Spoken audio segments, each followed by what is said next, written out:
Wait, hold, Todd. All I'm saying is that I would be perfect for this job, not just because of my past managerial skills, but because I know Spanish on a basic level. I took 2 years of it in high school, and I feel like I can converse with the team, the players, the media, and the community as a whole using that, and I think it would be perfect. What do you mean they don't know Spanish? What the hell's a Basque? I could still get away with, normal Spanish, right? They do speak Spanish in Spain, correct? Okay. So I can get by with what I know, and I can, build that up while I'm in Spain, and then learn this Basque along the way as well. Okay, just clarifying that. Yes, I'd love to take the job. All right, thank you very much, Todd. Keep in touch. Bye-bye. Agent can be so testy at times. All right, Gendo. You know your Spanish. Let's see if you remember it off the top of your head. All right. Hola. Me llamo Brian. ¿Dónde está la biblioteca? Got it. All right. We're good to go. Damas y caballeros, bienvenidos a Bilbao.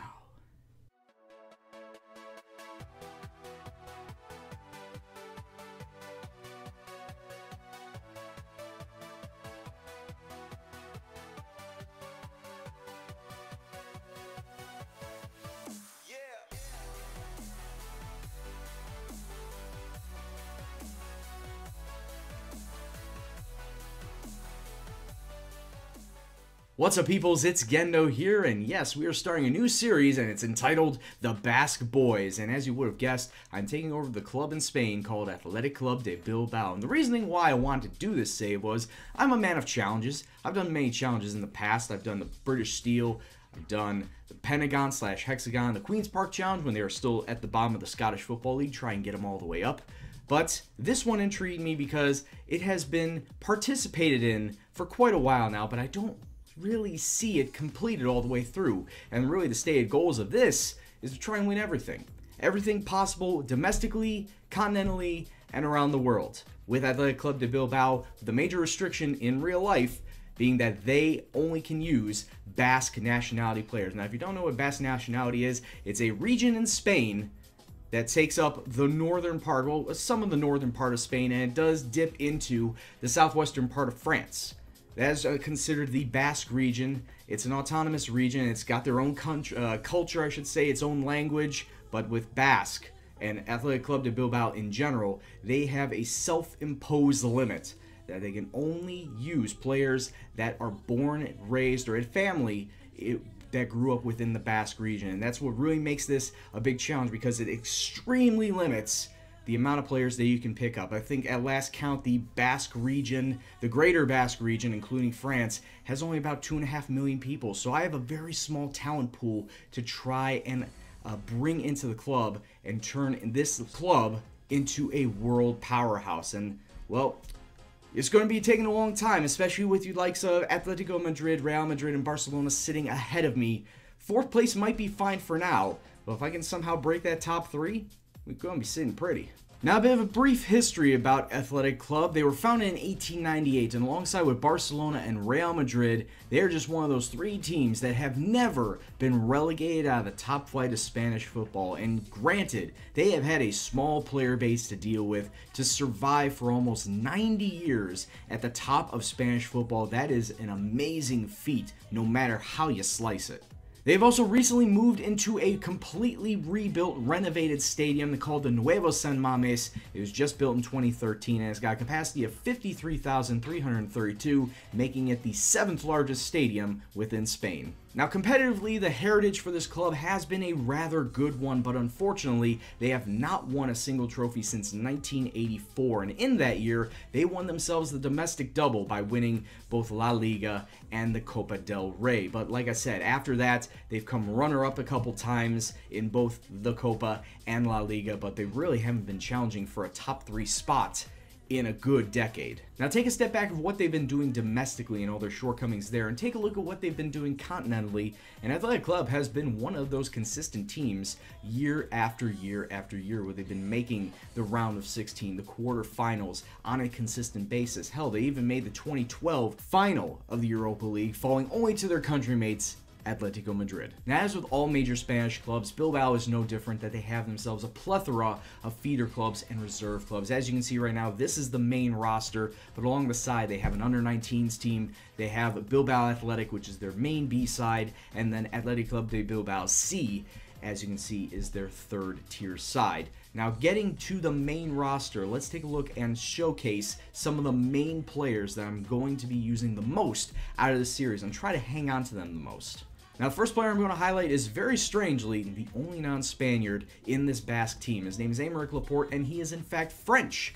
22 years old, center back, and I want to try and use him as both a center back and a sweeper, but more on that later. Now, the reasoning why he is a part of this club, being a Frenchman, is, from what I was told, his family has some Basque heritage. I think his grandfather or great-grandfather was Basque, and also he came up through the athletic club youth team, so I think he was grandfathered in like that. But it's all very peculiar, but hey, if it says that he's Basque, I could play him. And hell, I'll be happy to play him too. Look at some of his stats, especially defensively. 15 marking, 17 tackling, 16 positioning. Physically, he is a beast. Mentally, he is very well thought out, and he is going to be one of my stalwarts along the defensive line, and someone I really, really want to put all my trust into. And then we have ourselves the aging, wily veteran, Aritz Adariz, the 35-year-old striker, still can get the job done. Surprisingly, still has his speed to go along with him. 13 pace, 12 acceleration, but it's gotta be his finishing that is really compelling to me. 16 finishing, 16 composure, 16 off the ball, and also he may only be 6 foot, but he is extremely deadly in the air with a 19 heading. So I want to try and make him a target man, make the most out of him sitting as my lone striker up front. Iñaki Williams is going to be my main pace merchant down the wings, and I say that with no malice whatsoever. I like that he's fast. I've always loved fast wingers, and with a 19 pace and a 17 acceleration, I expect him to run circles around those defenders, as well as go up and down the wings, crossing the ball in when he can. But if I'm going to use him as an inside forward, I want him to cut inside. With that 13 finishing, he could very well score some goals on his own. Another aging, wily veteran, the goalkeeper Gorka, is 35 years old, and his pace is starting to slow down, and the star rating says that he's not the first choice goalkeeper. I say bollocks to that, because he has got the presence of mind to know what to do. He's got the experience as a goalkeeper to get the job done. Take a look at some of his stats. Communication skills, yes, that's great, especially to tell where the defenders are supposed to go. Aerial ability is still up there at 6'3", and the shot-stopping one-on-ones ability is one of the best on this team. So that's why he's going to be my #1 guy. Now, I just showed you 4 players in which I'm hoping they contribute the most through the entirety of this series.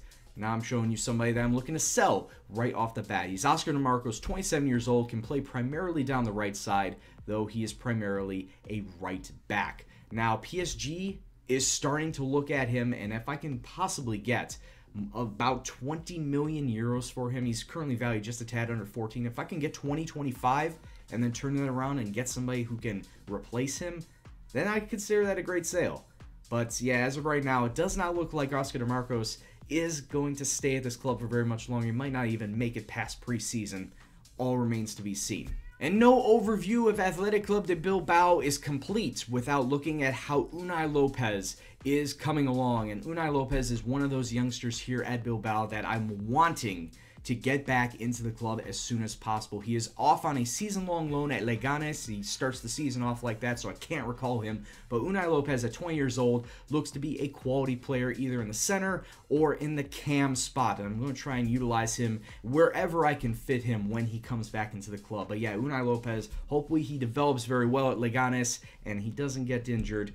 Knock on wood. Backroom staff needs a little bit of help. Coaching staff-wise, definitely. Look at all those scout slots. I don't need all those scouting slots if I'm only going to be scouting 1 or 2 regions. I need more help on the coaching staff, if anything. Financially, we are a lot better off than a lot of teams in this division, and that's because of the consistent nature of Bilbao getting into European competitions, both Champions League and Europa League. As you can see, the current balance is a tad over 44 million euros. Yes, we are making a loss per month, but I feel like that's just because I need to start balancing out contracts, who to sell off, who to just move down to the youth squad. So I'll figure all that out during preseason before we get to our first match. Looking at our transfer and wage budget, which I know you're curious about, take a look at our transfer budget. I find it very funny that there are 7 nines there, and they can't just say, oh, you're going to get 10 million euros as your transfer budget. Nope, we're making it 7 nines, and have fun with that. But as you can currently see, our wage budget is 1.126 million euros, and we are currently spending a tad under 1.1. So yes, there is room for us to play with,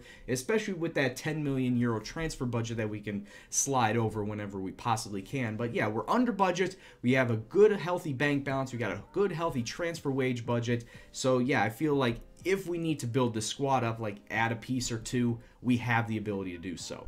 So all that's left really is, who are we going to face to start the La Liga season next episode? Well, taking a look right here, we have Espanyol and Celta Vigo, and right in between that, we got ourselves the Europa League group stage draw, which, crossing fingers, hopefully we get ourselves a half-decent draw that'll see us through to the second round of the Europa League. Well guys, that's going to wrap up this introductory episode to the new series. I hope you guys enjoyed it, and if you do, please drop a like on the video. Comment below as well on if you're hyped up for this video and the series in general as much as I am hyped up getting ready to give you the content. Also, if you're new to the channel in general, please subscribe and you want to see more FM content on the channel. And as always guys, this is Gendo, and I'll see you in the next video. Take care, and peace out. You know, I've been here for 2 days, and I still don't understand why Basque is so different than Spanish. You're in the same country. How is it that hard?